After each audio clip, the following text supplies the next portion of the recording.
Përshëndetje të gjithëve dhe mirë se erdhët në kanalin tim. Sot do të përgatisim një nga ëmbëlsirat më të dashura për të gjithë shikuesit, trileqe, e butë dhe tepër e shijshme. Recetën e plot ndiqeni në vazhdim dhe mos harro të shtypni butonin like dhe subscribe.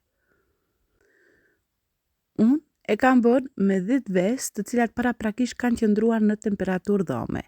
Dhe tani unë i kam shtuar dhe 10 lugë të gjellës me sheqer.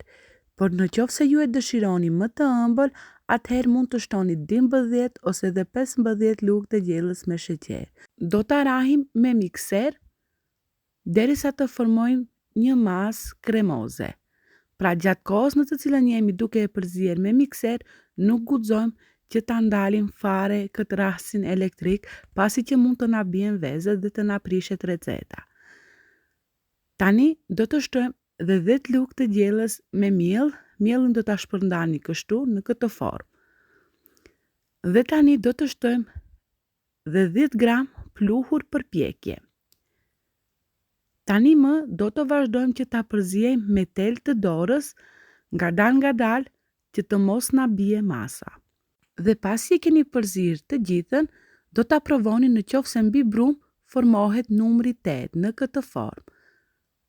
Në qoftë se formohet numri 8, masa është super e mirë. Dhe tani, tepsinë e kemi lier pak me vaj, do ta vendosim në furrë të nxehtë në 180 gradë për 15 deri në 18 minuta, gjithmonë duke e kontrolluar që të mos na digjet.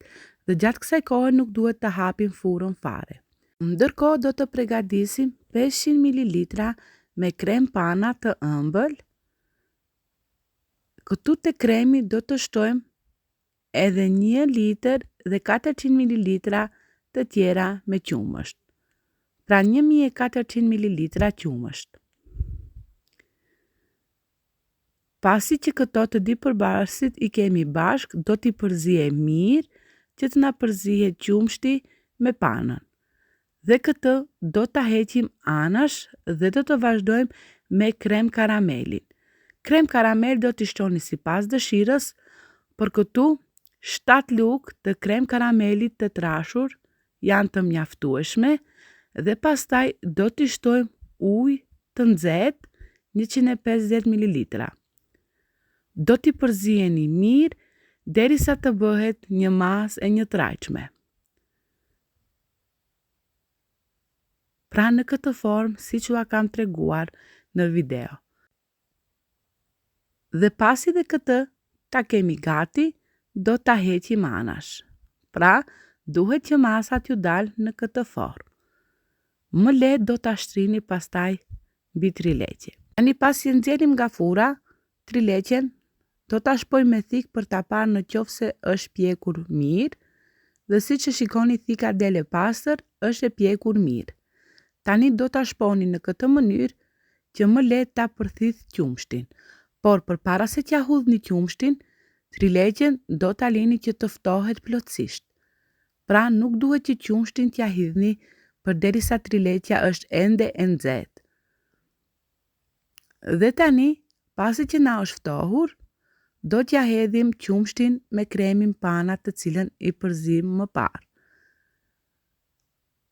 E hedhim në këtë formë, më së shumti nga pjesët anësore, që të na lagen me qumësht. Dhe pasi ja kemi hedhur të gjithë qumshtin, përsëri do ta lëmë për 10 minuta derisa ta përthith qumshtin të gjithin dhe do t'ja hedhim krem karamelin. Fillimisht karamelin do ta shpërndani në këtë mënyrë dhe pastaj do ta rafshoni në këtë formë. Është më e lehtë për ta shpërndar kremin. Edhe miqtë e mi, ju do ta pritni atë sipas formave dhe madhësive që dëshironi, por gjatë prerjes duhet vazhdimisht ta pastroni thikën që të mos e përlieni karamelin mbi me qumësht.